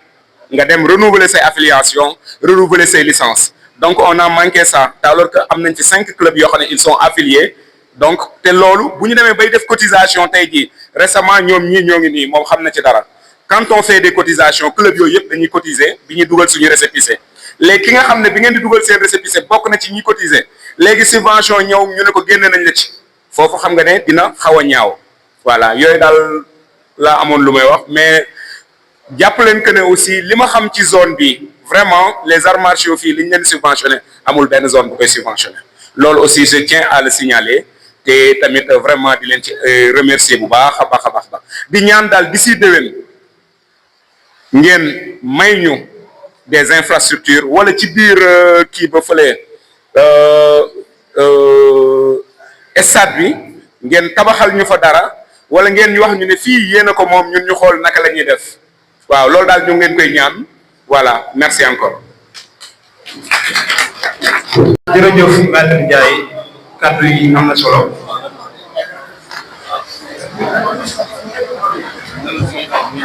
jërëjëf maître mel na ni ñu ngi bëgg a naaj tisbaar mi ngi jege si jërëjëf maître Ndiaye donc loolu moo teg intervention yi liñ ciy teg rek mooy bu gudd mooy ñu remercier waat ñëpp jaajëfalaat ñëpp ci seen teewaay ci turu monsieur le maire Assane ak ci turu monsieur le maire Abdoulaye Diop. En tout cas, la municipalité réaffirme son engagement à côté de la jeunesse pour le développement local par le sport et la culture. Donc moo yooyu lañ ciy teg jaajëfal assistance bi yëpp di gërëm ñëpp macha allah yàlla suñu borom may ñu jàmm ba lii ñu sumb ñu mën ko àggal ci jàmm ak salaam. Donc ñu ngi jaajëfalaat ñëpp di taw fi xawaat ñëpp liñ ciy teg mooy dañuy jox monsieur le maire moom mu teg ci lim ciy teg tontuwaale interpellation yi ak intervention yi bu ko defee nag ñu def la remise officielle des subventions ñaanalante bu déwén ak jàmm incha allah monsieur le maire vous avez la parole. jëlaat kàddu yi pour indi yenn éclaircissement yi par rapport à certaines questions yi nga xam ni soulevé nañ ko vraiment di rafetlu képp nga xam ni jël na fi kàddu muy le président des zones yi muy le représentant des présidents des ASC muy les écoles de foot aussi ñu ngi leen di gërëm di leen sant di rafetluwaat jotaay di répondre yenn questions yi je vais commencer par Issa mon frère Issa. D'accord waxoon nga ñun amuñu lu ñuy def par rapport à ce qu'on fait au niveau de la mairie tey bu doon réunion boo ñëwee sax na la koy jox gars yi ñu eggale tuuti rek par rapport avec la répartition des subventions donc bu ñu ñëwee ku wax na ko du temps de Omar on vous remettait 4 millions ngeen dem beneen bi c'est comme ça mais on a eu des échos venant des ASC dit que l'argent qu'on remet à la zone ça n'arrive pas aux ASC. yàgg ngeen koo wax yéen pour ñu lever leen lool dina jël initiative bi au lieu que ñu koy def directement la zone on le met directement au président des ASC. yow dëgg yaa ngi leen wax waa zone nekk na xaalis ba 4 millions 5 millions bu ko déggee di yaakaar c'est de l'argent on peut dans ces nawetaan c'est absolument rien de ça. c'est pourquoi moo tax ñu opté vraiment option waxtaan bi nag d'accord mun nañ toog ak président des zones yi ñu toog ñu discuter ko ñu ne ak di loolu moom dinaa la ci. revenir quoi peut-être beneen yoon te aussi j'ai constaté man su ma absenté ici là lu bari dafay tardé vis-à-vis des sports man tamit j'ai des trucs professionnels yi ma war a def tey jii ñu ma wax nii waroon na ma fekk wax boobu nag mais mënu ma dem ndax ça ba ñu woo kenn par exemple dañ may woo sax en tant que président commission sportive ñoo booy ñëw ànd ak ces deux présidents zone ma ne ko fu demal su ñëwee moo may rendre compte ma rendre compte na benn mais mënoon naa dans notre municipal ma ne ko non nga tiw représenté mais ñoom ku ci dem rek doy na ma vous par rapport aussi avec la subvention pour ñu yokk ko mais effectivement tu es conseil municipal débat d'orientation budgétaire dina ñëw si on dit un rubrique on a à 10 millions 15 millions man amu ci problème yooyu bu boobaa bu ñu koy voté rek nañ ko voté mais des fois dañuy ñëw augmentation on avait le budget parce que dugal fii dem di yoo xam ne ils ne votent pas ça et ça veut dire que non on va augmenter la subvention des ASC subvention mën na dem ba 200 000 250 000 lu ñëpp nag da ngeen ubbee ne man je suis un pur produit des nawetaan man jàpp naa ne fu ma déggul dara ba léegi c'est le monde sportif moo ma terrassé depuis nag bu ma dalee boo xam ne ba léegi li ma dëggal xam nañ ko amul par exemple chaque match même en dehors des matchs terminants bu mu dee dinaa ñàkk lu mat 20 000 wala 25 000 parce que kenn day ñëw da ngay regroupement sa ASC mais da nga koy jox leneen ak leneen kon man j'ai construit toute ma vie pour mu ñëw subvention bi d'accord c'est destiné aux ASC mais aussi les écoles de foot man je suis né en 75 82 laa dala seetaan grand bi di wax mais je n'ai jamais su benn produit boo xamante ni mouvement nawetaan ñu ni tey ba jaay na génne amul pourquoi pas du dooleel la petite catégorie yi nga xamante ni mooy école de football yi je parle du le contrôle de Thioye moom moom foofu ci kanamam laa yaroo seetaan naa ko école de foot yi tey man maa ngi jël ñu ne am na yoo xam ne ci bokk ma leen même si c'est 5 francs lañ leen doon jox dañ leen jox en masse de reconnaissance pour ñu jox leen ko te beneen bi dina xam ne ci lañ bokk armation yëpp ci lañ bokk te sport aussi tamit si on augmente vraiment tout ce que l'argent ñu jox ko les ASC pour ñu xool ko mais dans quel domaine aussi nañuy def réalisation yi nga xamante ni mënul nañ ko def aussi beneen bi di interpeller Amadou d'accord les moyens de qualité sont extrêmement bons mais hier l'année dernière ce qu'on a budgétisé c'est presque 9 millions pour mettre mais si on prend par exemple 26 ASC moyen bi mu gën a yaakaar ni boobaa si tu prends 200 000 ça te fait par exemple 6 millions la zone daaw on avait des problèmes le montant qu'on les donne comme ça là presque 1 million. 1 million, ils n'arrivent même pas à organiser, ils se sont sacrifiés pour l'organisation, pour du défaut. L'organisation aussi qu'on va faire nous aussi, en tant que le maire. Si on prend cet argent-là, ça va utiliser cet argent, il y a aussi un problème. Il n'y avait pas trop d'ASC. 5 ASC, moi, je donne ou 6 ASC, il faut avoir des moyens de qualité, comme ça là. Mais si on décide de couvrir, par exemple, et le conseil municipal, le vote, on a dit ça à 20 millions. À ce moment, on pouvait avoir vraiment des moyens de qualité, de haut niveau, de tout faire là aussi, pour du défaut. Mais Diabla, les nids, sur le journée d'Ara, nga sagal ko mooy au moins benn match nga sol mooy mais am na ñoo xam ni bu ko solul c'est dans notre angle là loolu ñu ci dugg lu war a def en tout cas dinañ ko def man de bu ma indil benn silettement sax jox ma ah dinaa la respecté sax au moins ma sol ko man ah lii de bu jóg moo ko jox bi ko daf may décoré moom mu ngi ne bi mu décoré mais daaw daf ko selal grand boubou sañse bu bees tàq bu nice man mu jël ma ubbi te mu 250 yi ma jox ma mais dama koy sol chaque jour dem moom laa jëlee ñu xam ni vraiment ñu ngi ci yéen la nekk vraiment ñu nekk foofu bu baax a baax pour beneen bi par rapport tout à l'heure par rapport avec les 6 millions qu'on a dégagés vous avez calculé au montant de 550 000 tout à l'heure il y a quelqu'un qui est venu me dire pendant que une école de football Maïdam pourquoi la même il y a la presse aussi là maa jëmu ni muy dem pour quelque chose d'organisation loolu tout ça c'est y compris de ça loolu moo tax tout jàmm leen di def man li koy jiite tout le temps qui est destiné à la jeunesse dañ koy ñëw parce que man dama siy jàpp kuy fay presque une vingtaine de match pour daan sauver maire mu dem beneen pour maire c'est une proposition mais bu ngeen demee tamit Ndiaye c'est une commune particulière am na commune yoo xam ne ils ne jouent même pas la pour maire te yooyu tamit da ngeen koy xam man posé wuñ kenn format bi ku wax na quoi 27 match wala 47 match bëgg boobu d'accord vous pouvez le faire ça 27 ASC yëpp mu ngeen ñëw ngeen mais le temps est-ce que vous permettra ça est-ce que la sécurité aussi mu ngeen ko gérer tous les dépenses là est-ce que mën na dem loolu dañuy toogaat waxtaan c'est une proposition que je dis te avant may jël proposition je crois que j'ai échangé avec Issa et avec vous ñu wax ko le maire mu su fekkee mën na def loolu amul problème mais bu doon maire kese rek moom mun na ni moom bu joxee subvention comme les autres maires bien na mais ñu du ko def parce que on est au prix produit du nawetaan dañu nekk vraiment lu nekk def nañ ko nee naa suñu dénk dara c'est nawetaan moo tax te ba léegi ñu ko bàyyi jàpp naa bu ko bàyyee dañuy sangoo suuf loolu tax ngeen am la chance avoir un président commission boo xamante ni il faut que vraiment sa jeunesse épanouie moo tax ma ciy sonn man engagement mooy jël si la mairie ne fait pas moi je le fais bu ñu demee heureusement yàlla diglul wala ñoo kilifa boo xam ne daf ñuy déglu du yanu maanaa luñ ko wax mu di doxal leen loolu la président Diego incha allah école de football yi dañ ci jàpp li leen di ñaan mooy ngeen formaliser wu rek ngeen ñëw pour ñu toog parce que bu ñu joxee benn ASC ni kii dafa formaliser wu te beneen fois day indi ay frustration moo tax 50 000 xam na ni c'est rien du tout ku xam football amul dara mais lii temps bi la ñu ngi jóg ci débat d'orientation budgétaire lépp lu nga xamante ni dafay laal sport dans le domaine des infrastructures dans le domaine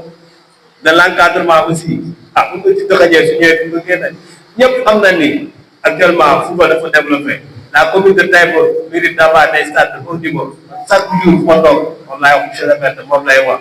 ñi ngi defal projecteur fii ah ñi ngi kunkuni fu nekk vraiment pour ñu def projecteur fële ñu bañ quelqu'un nga xam il est de la commune moom moo gagné par exemple soo demee ENAM ce qui connaît la zone foofu mu ko def vraiment infrastructure bu ci am ay projecteurs ak ay terrain synthétique wala ba kooku nga ñëw mu defal du projet de budget dans les 2 stades su ko budget bi ma ne pourquoi pas ñu sacrifier ba chaque année ñu def mais ñu xam ne tamit aussi la budget de la commune de Taïba n'arrive pas au sport il y a d'autres priorités il y a la santé il y a l'éducation il y a tout ça mais léegi yëpp lu ñuy def dañ koy def par exemple ak nafta année bi ñu def lii année beeg def leen avec les partenaires CSDP bi ñu xool le parc c'est bien beau vraiment qu'il parraine aussi les 2 zones parce que parrain football ñu nekk moo koy wàññi dafa métti de gars yi peut-être dégg ko bëgg mais nga def benn journée génne 6 millions bàyyi ko ñu naan Ablaye Diop la te soo paree génn fii amul sax loolu am xol bu nekk au produit sport kooku moo ko mën a def peut-être bu ko def thème politique mais c'est le cœur moo koy joxe pour nga dem yooyu moom vraiment ñu ngi ñaan parti bi aussi bu dugal ci loxo comme ni ko ci ñeneen di duggee vraiment jàppale jeunesse bi parce que fi nekk pour leen pour la communauté war na jàppale jeunesse bu wax na ko les acteurs citoyens duñ ko gis man ci ginnaaw laay commencé parce que balaa dëgg koy jël référence mais soo wootee ni pour ASC peut-être ñëw def li pourquoi pas daayira yi daal ngay mën a woo ñu leen kaa leen def loolu vraiment foofu moom il répond en masse foot local bi wax na ko il faut promouvoir la foot locale mercenaire da doon ñëw nga jël 4 wala 5 ASC yi fu ba pare amoon loo koy yóbbule da ngay ñëwaat nga ci ku mel ne laay ñëw mercenaire dafa war a ñigi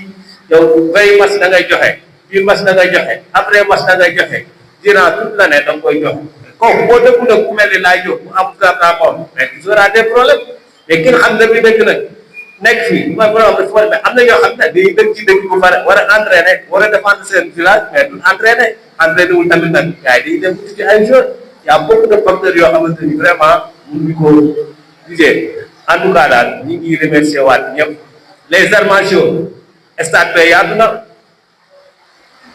mun nañ aménager yéen bu ngeen entraîner rek def ko ciment rek tag mu dem loolu je crois que pose problème moi je ngi saisir le maire un entrepreneur dans les plus télé pour ñu defar ko rek ngeen ci entraîner parce que ñoom aussi di leen féliciter parce que saa ñu da ngay dégg ñu ne taekwondo wala les karatéka de la communauté Taïba gagné na tant ñoom yi nekk en compétition en tout cas daal comme nous ñuy subventionner le basket le football TFC les ASC tous les secteurs yi fi nekk vraiment dañu war a sentir ni y a le maire Assane au niveau de la commune muy culture bi sport bi muy éducation bi muy santé dans tous les domaines de notre compétence vraiment ñu ngi ciy intervenir pour mu ñëw pour dem en tout cas on va revoir Amadou Daou moi je n'étais pas là au moment de la remise bu ma fekkoon ko de Pongalim dégg ma ko xaw ma lu ngeen wax mais dañ leen di wax jox prise de parole parce que bu ngeen dul wax ñun duñ mën a comprendre duñ mën a wax bëgg-bëgg te man je suis ouvert à un débat mun nañ leen jox ñëpp bu ko temps bi mooy dañuy jël ay kii la rek parce que nekk fii tamit ça ne veut pas dire que samay xalaat moo gën a baax parce que ñëpp ce sont des intellectuels ku nekk am na xalaat bu baax Issa day indi xalaat bu baax bu day indi xalaat bu baax da koy ñëw par rapport aussi bu wax na ko les ordres de recette dafa metti trop mais Issa par exemple on est c'est lui qui prend les 25%. Comme Adela, depuis qu'est-ce qu'il a fait au niveau de la commune? Nous prenons nous qui sommes, tout à l'heure nous qui sommes, nous on a que 5%. 5% je dis à vous, sauf perdre, envoyez ordre de recette, nous avons perdu. Mais parmi vous là, vous dites que vous avez les khalis, c'est pourquoi j'ai trop sur les 5% pour nous dire mieux quoi. Parce que nous avons membres pour gagner à gagner problème de l'école. Moi, je vais vous dire que ça n'a rien super diamant, c'est d'eau. Et c'est comme des trucs, non, c'est juste pour toi, pourquoi? Comment? Yooyu aussi les textes de l'État, c'est à revoir. Vous nous dites que votre ordre de recette, c'est 25% directement à la caisse de l'ONECAP. Mais on donne le 5%, si tu as un déficitaire, tu ne donnes pas ça. Si vous avez un investissement, tu viens à la mairie. Mais quoi, c'est l'ONECAP, non? Il y a aussi ce problème qu'on devrait régler. C'est une problématique que vous devez régler au niveau des États. Tu prends les 25% de chaque mois. Chaque mois, c'est le plus tout le monde. Vous les donnez encore du transport encore. Qu'est-ce que vous allez gagner? Il y a un problème aussi. Il faut qu'on le dise. Il faut qu'on le dise. La mairie de Taïba, encore, pour la jeunesse militaire, c'est le conseil municipal qui fixe. Quelqu'un, n'importe quelle activité tu fais. Si tu prends le stade, c'est tel montant que tu payes. Que ce soit un perte, que tu payes, c'est notre négligence. Mais filles, c'est nous d'entre nous. C'est nous d'entre nous comme ça. On a incité vraiment sur les 5%, sauf perdre, nous se recette, nous savons, l'argent qui donne, c'est pas moi qui vais dire, on met un lot de recettes, on met dans les caisses de l'État pour revenir sur le budget de la commune de Taïba. Conforme dans la en tout cas, je les remercie pour le moment, qui débute l'État. À beaucoup de violence, à beaucoup de il y a aussi pour gagner de violence. En tout cas, il y a le débat d'orientation budgétaire. Si le conseil municipal, d'accord, on vous a alloué peut-être 6 millions, pourquoi pas 2 à 7, 8, 10 millions, mais tout ça, vous, je vous ai au moment où on vote le budget, mais il faut voter certains trucs, des fois on vote qui parle aussi, et qui ne vote pas, dans le budget, c'est un c'est pourquoi je te dis ça, quoi. Mais tout ce qui touche au football là, budget de ça, ils ont voté, non, ils exécutent. Mais il y a les cultures, des acteurs culturels aussi, ils disent, de l'évolution de ce barat, il y a une kilomètre pop, il y a des théâtres, il y a des concours de danse, il y a aussi mais de tenir en compte de ça. loolu yëpp c'est des problématiques yoo xamante ni day reposer pour la jeunesse parce que jeunesse bi ku nekk ak sa domaine d'activité bi nga bëgg a def mën nga mairie jàppale y a les journalistes aussi la presse code de la presse c'est le droit de les appeler mais il faut rajo bi aussi su demee appuyer avec au niveau de l'ARTP sécuriser ça par rapport ak date de presse pourquoi pas ñu wàññi ko aussi je lance un appel aussi à ceux qui veulent faire de l'audiovisuel ou du journalisme il y a la radio boo dee déposé vraiment vous savez la radio c'est notre radio où il y aura vraiment ay thématiques yoo xam ne pour la jeunesse le sport su match yi tase gars yi ñëw di grand jéego jooy di commenter match yi vraiment mu dem mu neex il y aura bientôt inchallah match yi même am 15 heures inchallah 16 heures la radio sera sur place peut-être pas prendre la radio de l'autre côté de l'autre côté du stade ah ñu interpellé le président du jeune en tout cas xam nañ daal on est là derrière la jeunesse man nag yàlla dafa mën na toog ba bokkoon ci yéen parce que su ngeen amoon noonu président boo xam ne bokkoon ci yéen saa yoo leen defoo da ngay wax ci loolu di tàllalaat loxo yëpp ñëw leen man képp ko wax moom vraiment pour le développement du sport au niveau de la commune li ma man sama bopp bopp je le fais et li ma mën a défendre au niveau de la commune aussi tamit dinaa ko défendre vraiment pour ñu teg ko en tout cas mu ngi guddal coono yàgg na je vois mon ami Demba il n'est pas un président de qui ne touche pas on dit les présidents des ASC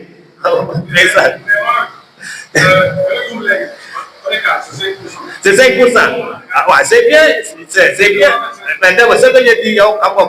tu prends 25%. Ouais. Quelqu'un a dit 700 millions, 50. Non, c'est 700 millions, 50.